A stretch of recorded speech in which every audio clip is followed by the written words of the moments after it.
Hello friends चर्चा करते हैं एचपीटीजीटी कमीशन के बारे में। तो फ्रेंड्स, एचपीटीजीटी कमीशन से संबंधित एक बहुत बड़ी अपडेट आई है। वो अपडेट क्या है, इसके बारे में हम डिटेल से चर्चा करेंगे। तो फ्रेंड्स, अगर आप एचपीटीजीटी कमीशन की तैयारी कर रहे हैं और एक सीरियस कैंडिडेट हैं एचपीटीजीटी कमीशन की तैयारी के लिए, तो आप इस चैनल के साथ जरूर जुड़िए। इस चैनल को सब्सक्राइब जरूर कर लीजिए और इस चैनल के साथ जुड़ने से आपको बहुत फ़ायदा होगा। तो आप जल्दी से जल्दी इस चैनल को सब्सक्राइब जरूर कर लीजिए। तो फ्रेंड्स, जो एचपीएसएससी है, एचपीएसएससी के द्वारा अभी तक एचपीटीजीटी कमीशन की एग्ज़ाम डेट अनाउंस नहीं की गई है। तो फ्रेंड्स, मामला क्या था कि एचपीएसएससी ने एग्ज़ाम डेट क्यों नहीं अनाउंस की थी। तो ये जो मामला था, ये हाई कोर्ट में चला गया था एचपीटीजीटी कमीशन का। तो एचपीटीजीटी कमीशन का मामला हाई कोर्ट में जाने के बाद एचपी हाई कोर्ट के द्वारा पहले बैच वाई वैकेंसीज के ऊपर जो स्टे था, उस स्टे को हटाया गया था। जो बैच वाई वैकेंसीज थी, उसके थोड़े समय के बाद, थोड़े दिनों के बाद, जो एचपी हाई कोर्ट थी, एचपी हाई कोर्ट के द्वारा एचपी हाई कोर्ट में जो याचिका दायर की गई थी, ठीक है, रिजर्वेशन से संबंधित जो याचिका दायर की गई थी, मामला था कि जो बीपीएल की रिजर्वेशन थी, उस बीपीएल की रिजर्वेशन को डाल दिया गया था ईडब्ल्यूएस।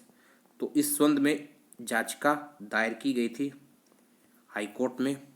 तो अभी हाल ही में हाई कोर्ट के द्वारा उस याचिका को खारिज कर दिया गया था, जो कि हाई कोर्ट में डाली गई थी। अब हाई कोर्ट में जो याचिका दायर की गई थी, उस याचिका को हटने के बाद ऐसा होना था कि एचपीएसएससी आपको जल्द ही एचपीटीजीटी कमीशन की एग्ज़ाम डेट को अनाउंस करते हुए दिखाई देती है। लेकिन जैसा कि एचपीएसएससी के द्वारा पहले ही अक्टूबर महीने में एग्ज़ाम जो होने थे, उनकी एग्ज़ाम डेट को अनाउंस कर दिया गया था। अब अक्टूबर लगभग पूरा का पूरा भरा हुआ है एग्ज़ाम से। अब नवंबर महीने में इसका एग्ज़ाम होने की संभावनाएं दिख रही थी। तो अभी हाल ही में ये अपडेट आई है कि एचपीएसएससी के द्वारा, ठीक है, ये करंट की जो अपडेट है कि एचपीएसएससी के द्वारा एक मीटिंग को अरेंज किया गया है और उस मीटिंग में ये बताया गया है कि एचपीएसएससी के द्वारा जल्द ही जो रिमेनिंग एग्ज़ाम होने हैं, जो कि एचपीएसएससी ने अनाउंस किए थे,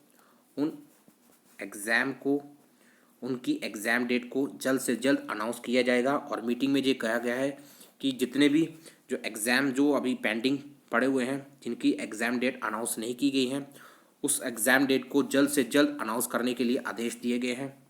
तो ये बड़ी अपडेट है।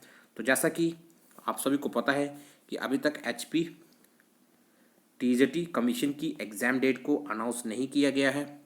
तो आपको अब जल्द ही एचपीटीजीटी कमीशन की एग्ज़ाम डेट अनाउंस करते हुए दिखाई देगी एचपीएसएससी। तो ये एक बहुत बड़ी अपडेट आई है और ये जो फैसला लिया गया है एचपीएसएससी के द्वारा जो मीटिंग अरेंज की गई थी करंट में, अभी उस मीटिंग में जो फैसला लिया गया है। तो आप, जैसा कि मैंने पिछली वीडियो में बताया कि एचपीएसएससी आपको जल्द ही इसकी एग्ज़ाम डेट को अनाउंस करते हुए दिखाई देगी, तो वो समय आ गया है। तो अभी संभावना है कि इसका जो एग्ज़ाम है अब आपको जल्द ही दिखते हुए दिखाई देगा, क्योंकि एचपीएसएससी अब जल्द ही इसकी एग्ज़ाम डेट अनाउंस कर देगी। तो जैसा कि मैंने आपको बताया था कि इसका एग्ज़ाम होने की संभावना मैक्सिमम है नवंबर मंथ में। तो ये अब बिल्कुल स्पष्ट दिखाई दे रहा है, इसका जो एग्ज़ाम है वो नवंबर महीने में ही होगा। तो आप अपनी तैयारी को कंटिन्यू रखिए। अपनी तैयारी के साथ किसी भी प्रकार का कंप्रोमाइज़ मत कीजिए, क्योंकि आपके पास अब अप्रॉक्सीमेट 1 मंथ का ही समय है। तो आप अपनी तैयारी को कंटिन्यू रखिए और फ्रेंड्स, इस चैनल के साथ जरूर जुड़िए। अगर आप इस चैनल पर नए हैं तो चैनल को सब्सक्राइब जरूर कर लीजिए। तो फ्रेंड्स, मिलते हैं नेक्स्ट वीडियो में। वीडियो देखने के लिए आपका बहुत बहुत धन्यवाद। थैंक्स।